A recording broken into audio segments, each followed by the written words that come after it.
আসসালামু আলাইকুম। ১৯০২ সালে উরুগুয়ের বিপক্ষে প্রথম আন্তর্জাতিক ম্যাচটি খেলে আর্জেন্টিনা। প্রথম ম্যাচে উরুগুয়েকে ৬-০ ব্যবধানে উড়িয়ে বিশ্ব ফুটবলে নিজেদের আধিপত্যের জানান দেয়। বিশ্বকাপ জয়ী দেশটির রয়েছে সর্বাধিক মেজর ট্রফি জয়ের রেকর্ডও। ৩টি বিশ্বকাপ, ১৬টি কোপা আমেরিকা, ২টি ফিনালিসিমা এবং ১টি কনফেডারেশনস কাপ সহ মোট ২২টি ট্রফি জয় করেছে ১২২ বছরে। ২২টি ট্রফি জিততে উক্ত সময়ে আলবিসেলেস্তেরা গোল করেছে ১,৯৯৯টি। আর্জেন্টিনার সেরা ৫ গোল স্কোরার, সেরা ৫ গোলে সহায়তাকারী এবং সর্বাধিক ম্যাচ খেলা ৫ ফুটবলার নিয়ে সাজানো হয়েছে ফুটবল প্লাস এর নতুন পর্ব। কখনোই যে কথাটি বলা হয়নি সে কথাটি প্রথমবার বলছি। ভিডিও ভালো লাগলে চ্যানেল সাবস্ক্রাইব করার আমন্ত্রণ রইল। শুরুতেই থাকছে টপ গোল স্কোরারদের তালিকা। তালিকায় ৫ নম্বরে যৌথভাবে আছেন বিশ্বকাপ জয়ী ডিয়েগো ম্যারাডোনা এবং লাউতারো মার্টিনেজ। উভয়ের গোল সংখ্যা ৩২টি। ২০১৮ সাল হতে ক্যারিয়ার শুরু করা লাউতারো ৩২টি গোল পেতে খেলেছেন ৭০টি ম্যাচ, যেখানে ডিয়েগো ম্যারাডোনা ১৯৭৭ থেকে ১৯৯৪ সাল পর্যন্ত ৫১টি ম্যাচ খেলে গোল করেন ৩২টি। গোল স্কোরার এর তালিকায় ৪ নম্বরে আছেন হার্নান ক্রেসপো। ১৯৯৫ সালে ক্যারিয়ার শুরু করা ক্রেসপো ২০০৭ সাল পর্যন্ত খেলেছেন ৬৪টি ম্যাচ। ৬৪ ম্যাচে ৩৫টি মূল্যবান গোল করেছেন ক্রেসপো। তালিকায় ৩ নম্বর নামটি কুন আগুয়েরোর। ২০০৬ থেকে ২০২১ সাল পর্যন্ত আর্জেন্টিনার অন্যতম সদস্য হিসেবেই খেলেছেন।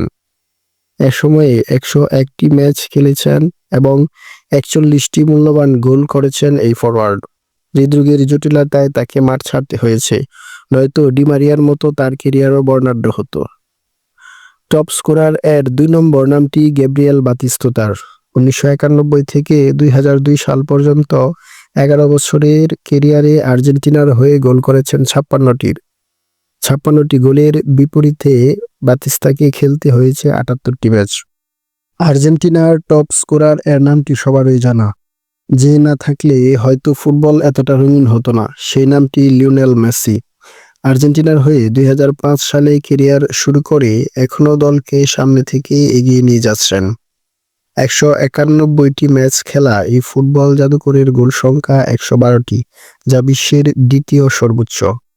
এবার জানাবো আর্জেন্টিনার টপ ৫ অ্যাসিস্টকারী ফুটবলার সম্পর্কে। গোলে সহায়তা করার তালিকায় ৫ নম্বরে আছেন জোয়ান রোমান রিকুয়েলমে। ১৯৯৭ সাল থেকে ২০০৮ সাল পর্যন্ত রঙিন ক্যারিয়ারে খেলেছেন ৫১টি ম্যাচ। এ সময়ে অবদান রেখেছেন ১৭টি গোলে। গোল সহায়তার ৪ নম্বর জায়গাটি এরিয়েল অর্তেগার। ১৯৯৩ থেকে ২০১০ সাল পর্যন্ত ক্যারিয়ারে ২১টি গোলে সহায়তা করেছেন। এ সময়ে ম্যাচ খেলেছেন ৮৮টি। ৩ নম্বরে আছে বিশ্বকাপ জয়ী ডিয়েগো ম্যারাডোনা। তার বর্ণাঢ্য ক্যারিয়ারের ৯১ ম্যাচে মূল্যবান ২৬টি অ্যাসিস্ট রয়েছে। আর্জেন্টিনা ফুটবলের নাম আসলে যে কয়টি মুখ চোখে ভেসে ওঠে সেখানে ডি মারিয়া অন্যতম। বিশ্বজয়ী এই জীবন্ত কিংবদন্তি চলতি বছর কোপা আমেরিকা জিতে ফুটবলকে বিদায় বলেছেন। ২০০৮ থেকে ২০২৪ সাল পর্যন্ত আর্জেন্টিনার হয়ে খেলেছেন ১৪৫টি ম্যাচ। তার গোলে সহায়তা করার সংখ্যা ২৯টি। টপ গোল স্কোরার এর মতো টপ অ্যাসিস্ট এর তালিকায়ও ফুটবলের খুদে জাদুকর মেসির নাম রয়েছে। গোল কিংবা অ্যাসিস্ট করে দলকে সমান তালে এগিয়ে নিয়েছেন, নিশ্চিত করেছেন দলের জয়। ১৯১টি ম্যাচে মেসির অ্যাসিস্ট সংখ্যা ৫৮টি, যা বিশ্ব ফুটবলের সেরা যৌথ অ্যাসিস্ট। এবার থাকছে আর্জেন্টিনার হয়ে সেরা ৫ ফুটবলার এর সর্বাধিক ম্যাচ খেলার রেকর্ড। আর্জেন্টিনার হয়ে সর্বাধিক ম্যাচ খেলা ফুটবলার এর লিস্টে ৫ নম্বরে আছেন নিকোলাস ওতামেন্ডি। ২০০৯ সাল থেকে এখন পর্যন্ত ১২৩টি ম্যাচ খেলেছেন এই সেন্টার ব্যাক। ১৪৫টি ম্যাচ খেলে জাভিয়ের জানেত্তি আছেন ৪ নম্বরে। ৩ নম্বরে আছেন অ্যাঞ্জেল ডি মারিয়া। তিনি খেলেছেন ১৪৫টি ম্যাচ। আর্জেন্টাইন ডিফেন্সের বিশ্বস্ত নাম হেভিয়ার মাসচারেনো। ২০০৩ থেকে ২০১৮ সাল অবধি ১৬ বছরের রঙিন ক্যারিয়ারে খেলেছেন ১৪৭টি ম্যাচ। তালিকায় সেরা গোল স্কোরার, সেরা গোলে সহায়তাকারীর মতোই আর্জেন্টিনার হয়ে সর্বাধিক ম্যাচ খেলেছেন লিওনেল মেসি। 2005 সালে অভিষেক হওয়া মেসি খেলেছেন 191টি ম্যাচ। ফুটবল ভালোবাসুন, উপভোগ করুন সেরা সময়। আল্লাহ হাফেজ।